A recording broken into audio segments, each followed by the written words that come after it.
আমার সাথে তার আইসিইউতে যে কথা হয়েছে, আমি বললাম যে তুমি কেন এই কাজ করতে গেলা? বলে আমার বাচ্চারা আমার সামনে সব পুইরা মারা যাচ্ছে, আমি এটা কিভাবে সহ্য করি।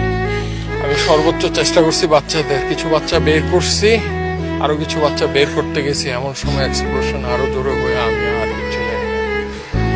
ওর ভিতরে সে নিজে পইরা নিজে পুরা ভাই 100% বার্ন হয়ে গেছে, পা থেকে মাথা পর্যন্ত চুল। শুধু সে বেঁচে ছিল, একটু কথা বলতে পারছে আইসিইউতে।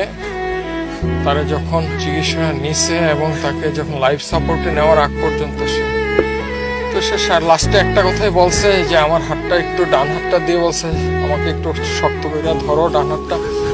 আমি শক্ত করে ধরছি, ভাই ধরা যায় না, পুরা সব কিছু পুরা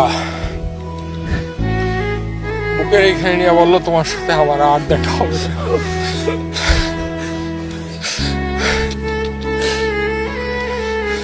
এরপরে ভাই ভেন্টিলেশনে নিয়ে যায়, এর 1-1.5 ঘন্টা পরে কার্ডিয়াক অ্যারেস্ট করে সে পৃথিবী থেকে